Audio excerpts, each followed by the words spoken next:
Femmes, officières et mères, tout un programme en pleine pandémie mondiale. C'est le quotidien depuis 1 an de Yael et Modish. Mon mari est aussi officier dans l'armée de l'air, ce n'est pas simple du tout. Lorsque j'officiais dans les laboratoires de tests du corona, c'était du 24 heures sur 24. Je travaillais même la nuit, le stress et la pression étaient au maximum. Je continuais à travailler même quand j'étais à la maison. Je suis persuadée que c'était la même chose pour toi, Modish. Je n'étais pas à la maison, mais mon fils de 4 ans était fier de sa mère. Je lui racontais ce que maman faisait, que nous combattions le virus. Et lui, eh bien, il racontait aux gens ce que maman faisait. Des enfants qui voient une maman forte, impliquée dans sa mission, déterminée au service du public, qui soigne les autres. C'est ce que nous voulons comme éducation pour nos enfants. Nous souhaitons combiner notre carrière et les besoins de nos familles. Mais je suis très claire, Yael et moi avons des aspirations professionnelles fortes. J'ai décidé d'avoir une carrière au sein de l'armée parce que c'est ce que j'aime. C'est une motivation au quotidien. Et cela se ressent quand je rentre à la maison. Ce dont Yael a parlé à propos du regard fier de son enfant, c'est exactement ce que je vis chez moi. Il n'y a pas de prix à cela. Mes enfants voient une maman forte, qui voit loin, qui est ambitieuse. Ce sont ces valeurs que nous voulons inculquer. Modish est l'une des commandantes de la campagne de vaccination des soldats de l'armée israélienne. Et elle a visiblement rempli sa mission, auto-immuniser Tsahal, une première au monde.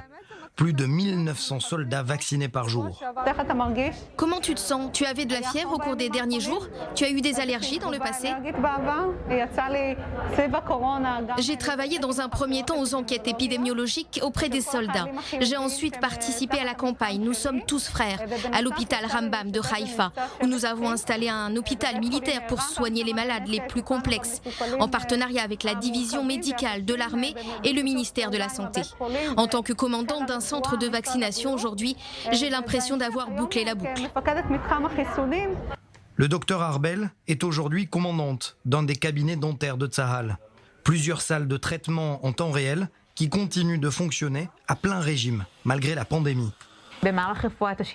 Aucun de nos soldats et soldates de l'unité dentaire de Tsahal n'ont contracté le Covid au cours de cette année de pandémie.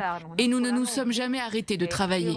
Nous avons continué tous nos traitements sans aucune exception. Quand on se protège comme il faut, cela fonctionne. Elle était avant cela commandante adjointe de la campagne de lutte contre le virus au cours des premières et deuxièmes vagues. La division médicale a pour mission de donner des solutions aux soldats sur le champ de bataille. En cette année de pandémie, la Covid-19 était notre champ de bataille. Pour ces femmes, l'armée israélienne a su combiner les obligations familiales de ses officières avec les nécessités opérationnelles de Tsahal. Une preuve, elles ont le droit, tous les lundis, de n'arriver qu'à 10 h du matin pour être davantage avec leurs enfants.